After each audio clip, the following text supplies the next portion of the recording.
রেখে বলেছি নিয়ে চলে যাবো, আমার এগুলো 1 বছরের খাবার হয়ে যাবে।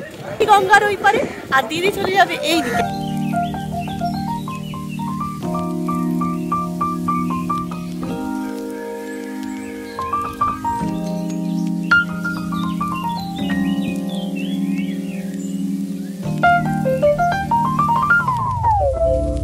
গুড মর্নিং, সুপ্রভাত। সিঙ্গেল মাদার ঝুমার জীবনের আরেকটি পর্বে পেয়ে আপনাদের অনেক অনেক অনেক স্বাগত। বাসে চেপেছি, তারপরে গঙ্গা দেখাচ্ছি। আমি যাচ্ছি কোথায় বলুন তো? আমি যাচ্ছি বড় মায়ের বাড়ি। আজকে বড় মা আমাকে টেনেছে। আমি ওই যে হরিদ্বারে যাওয়ার সময় বড় মাকে কথা দিয়ে গেছিলাম, মা ঘুরে এসে তোমার কাছে যাব। আজকে ফাইনালি বড় মায়ের কাছে যাচ্ছি। আর এতদিন কিছুতেই যাওয়া হচ্ছিল না। বড় মাকে বলেছি তুমি আমায় নিয়ে চলো। তো চলুন, এসে গেছি এই যে আমার বড় মায়ের বাড়ির দেশে চলে এসেছি। আমার মায়ের বাড়ি যাচ্ছি।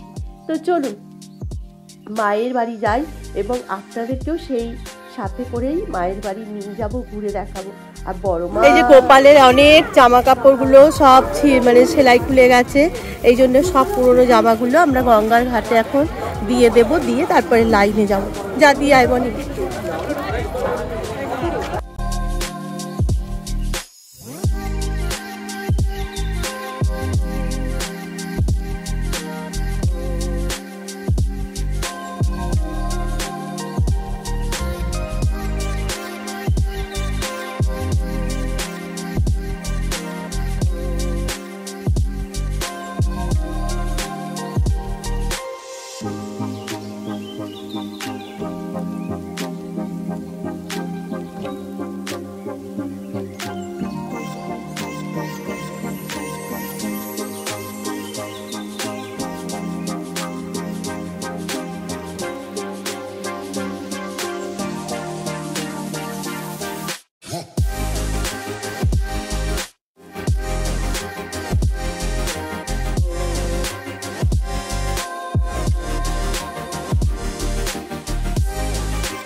শেষ প্রান্ত আমরা খুঁজে পাইনি, প্রায় 2 কিলোমিটার হেঁটে চলে এসেছি।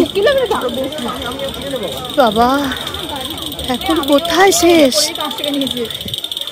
কোথায় রে? ই বাবা, ও তো আরো পেছনে লাইন। কি মা, বাবা রে, সর্বনাশ করেছে। ঢুকে বাবা, উইকডেজ না এসে করলেই হতো। কি উইকডেজ তো আমার হবে। কোথায় শেষ প্রান্ত? বাবা রে, মা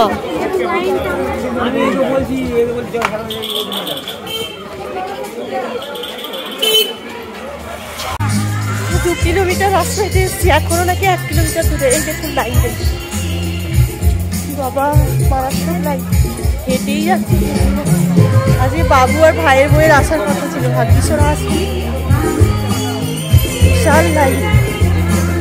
বড় মায়ের মন্দিরের কাছ থেকে 3.5 কিলোমিটার দূরে রাস্তায় আমরা দাঁড়িয়েছিলাম। এত বীভৎস ভিড় হয়েছে, যত দিন বাড়ছে তত ভিড় এখনও বেড়ে যাচ্ছে। এখনও কিন্তু আমরা লাইনের শেষ মাথা খুঁজে পাইনি। এখনও অনেকটা যাওয়ার পরে লাইনের শেষ মাথা খুঁজে পাব।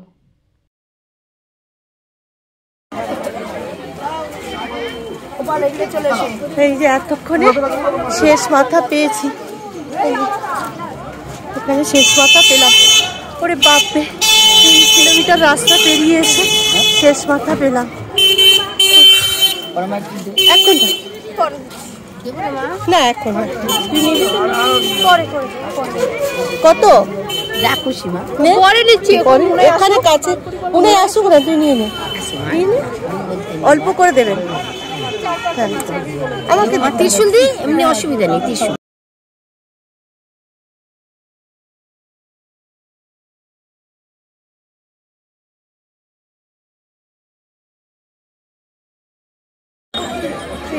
3.5 কিলোমিটার দূরে আমরা আছি মন্দির থেকে। আর এখনো ওই যে পিছনে রাস্তার ধারে চলে গেছে মন্দিরের লাইন। আমরা এখানে আছি, আমার দিদি আসছে। মারাত্মক ভিড়, রবিবার বলে কোনো ব্যাপার নেই, মারাত্মক ভিড়। অনেক ভক্তই বলছে আর দাঁড়াতে পারছি না, বাড়ি চলে যাই। কিন্তু না, আমাদের কিন্তু কোনো অসুবিধে হয়নি, কারণ মায়ের কাছে এসেছি। মা তার সন্তানদের কি কষ্ট দিতে পারে? মা ঠিক কষ্ট লাঘব করেছে।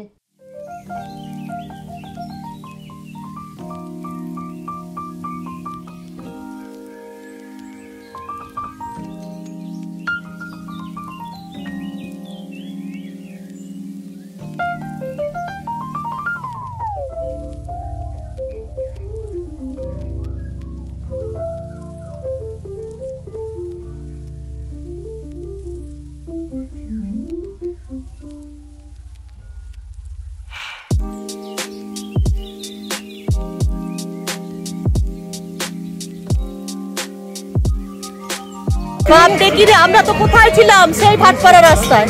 এইটুকু এসে বাপরে বাপরে করছিস? শাড়ি পরে আসিস নি কেন? শাড়ি পরতে সময় নেই। সে তো একটা হ্যাপি বার্থডে কদিন সেলিব্রেট।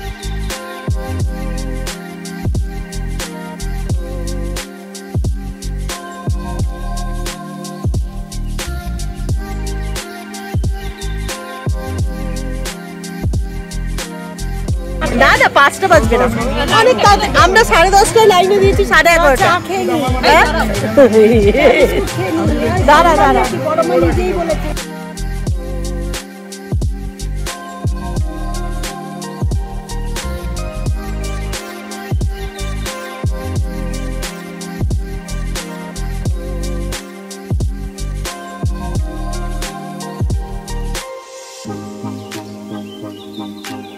এটা পাশেই একটা পার্ক।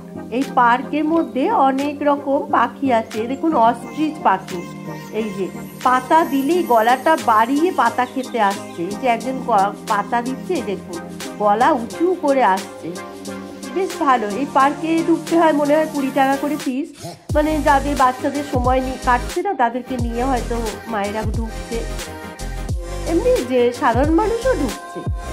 তো এখনো লাইনে দাঁড়িয়ে আছি, প্রায় 1 কিলোমিটার রাস্তায় এসেছি, এখনো মায়ের কাছে যেতে 2 কিলোমিটার। বাজে 12:05, 10:30টায় লাইনে দাঁড়িয়েছি, এখন 12:05। এখনো আমাদের প্রায় 1 কিলোমিটারের বেশি যেতে হবে। তো থাকি, ভগবানের জন্য এইটুকু তো করতে পারবো। মা আমাদের জন্য কত কিছু করছে, আর মায়ের জন্য আমরা করতে পারবো না? ঠিক পারবো। আর ভালোও লাগছে, সবাই মিলে দাঁড়িয়ে আছে। প্রচুর প্রচুর ভিড়, যত বেলা বাড়ছে তত ভিড় বাড়ছে, প্রচুর ভিড়। তবে বড়মার কাছে এসে আমার একটা বলবো, একটা ঘটনা ঘটেছে আপনাদের কাছে, সেটা শেয়ার করবো। চলুন এখন আমরা লাইনে দাঁড়িয়ে মায়ের কাছে যাই। একটা বড় রাম ছাগল পেয়েছে, নিয়ে যাবে বলছিল 1 বছর ধরে। ও মারুতে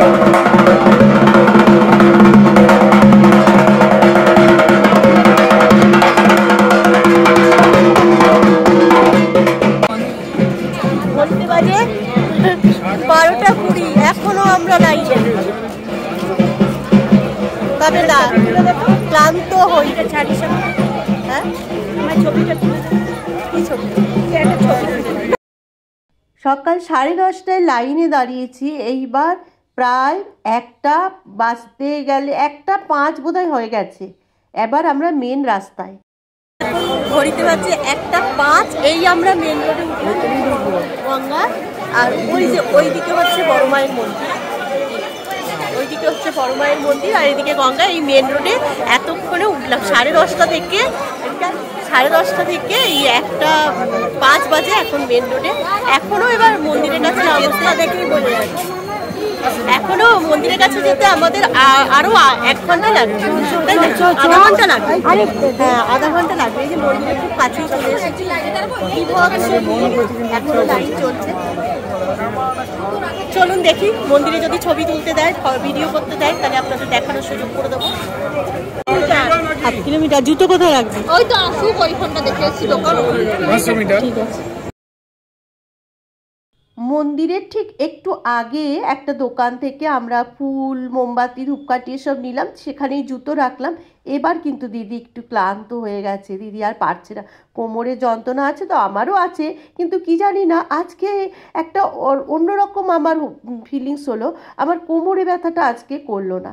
তো এই দোকান থেকে ডালা নিলাম, খুব ভালো ব্যবহার দাদার, দাদা একটা কার্ড দিলেন মন্দিরের ঠিক আগেটায়।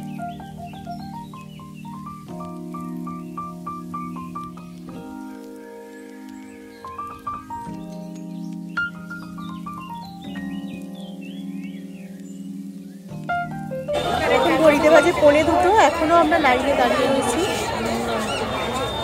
1:45 বাজে, এখনো 8 ঘন্টা মতো বলতে লাইনে দাঁড়াতে হবে। 10:30 থেকে 1:45 লেগে গেছে, লাইনে দাঁড়িয়েছি। তাই দিদি বসে আছে।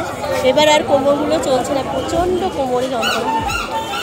মেয়ে লাইনে আছে, মেয়ে আসলে লাইনটা খুলে যাবে। এইবার এতক্ষণে পুরো ঘড়িতে বাজে পুরো 2:05 মিনিট বাকি। এতক্ষণে আমরা এই যে মন্দিরের সামনে এসে গেছি, এই যে বড় মার মন্দিরের সামনে এসে গেছি।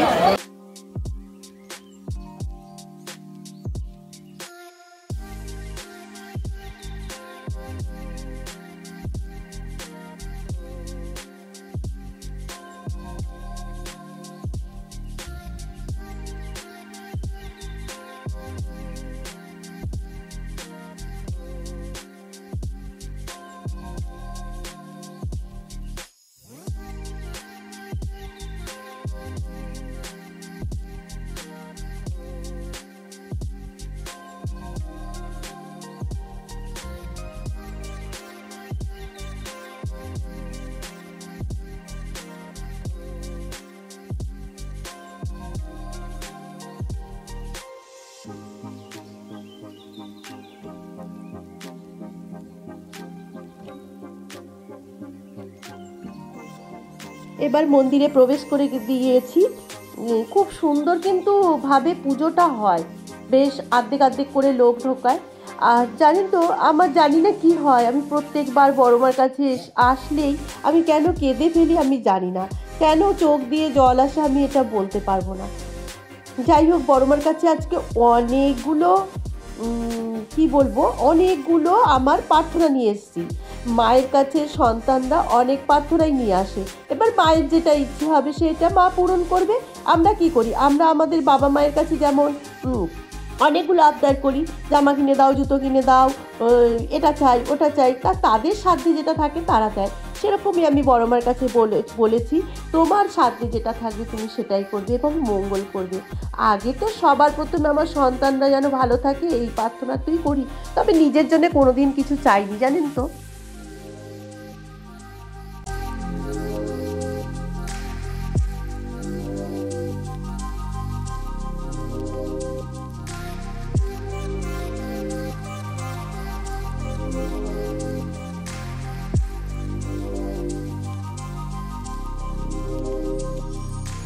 জয় মা বড়মা, একদম মায়ের কাছে চলে এসেছি।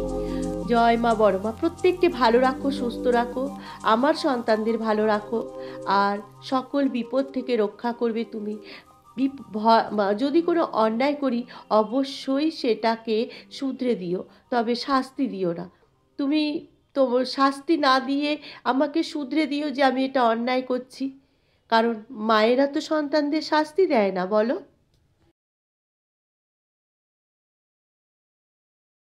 তবে আগে জানেন তো, ফটো ভিডিও কোনোটাই করতে দিত না, এখন ভিডিও করা অ্যালাউ নেই। আমি একটু আগে থেকে করে নিয়েছিলাম, তাই একদম সামনে গিয়ে ভিডিও অ্যালাউ নেই, কিন্তু ছবি তুলতে দিচ্ছে। এটা একটা আমাদের পরম প্রাপ্তি, এটা আমাদেরকে বড়মা পাইয়ে দিয়েছেন।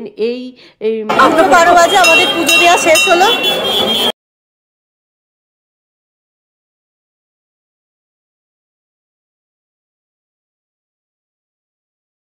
এখন আমরা এসেছি কলাপাতা রেস্টুরেন্টে খেতে। এখন ঘড়িতে বাজে 2:30। আমরা একটা ভেজ থালি বলেছি, যদিও এই কলাপাতা রেস্টুরেন্টটা পুরোটাই ভেজ। ভেজে আমাদের ভেজ থালি এসছে। ভেজ থালিতে কী কী আছে আপনাদেরকে দেখিয়ে দিচ্ছি। জানা ভেজ থালিতে আছে হচ্ছে ভেজ থালিতে আছে ভাত, মুগের ডাল, পাটিসালি তরকারি, আলু, ফুলকপি, বাঁধাকপি, আর হচ্ছে লেবু লঙ্কা শসা মিশি, ফুলকপি, বাঁধাকপি, আর একটা মিক্স ভাজা, ডাল, পাঁপড়। আর আমরা এক্সট্রা একটু ধোকা ডালনা নিয়েছি। লেবু দেবেন? হ্যাঁ ঠিক আছে, আমরা খাওয়া দাওয়া করে নিই। হাত পাতা দিলাম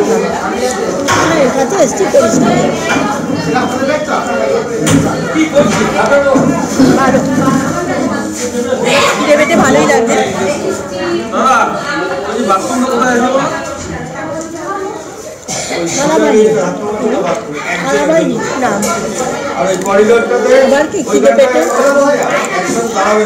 এখন কচুরি খেলে অম্বল হয়ে যাবে, সেই জন্যই আমরা ভাত খাওয়ার সিদ্ধান্ত নিলাম। সকাল থেকে শুধু চা বিস্কুটের উপর আছি তো। এখন বাজে 3:15। আমরা খাওয়া দাওয়া করে চলে এলাম, এই যে গঙ্গার ঘাটের কাছে চলে এসেছি।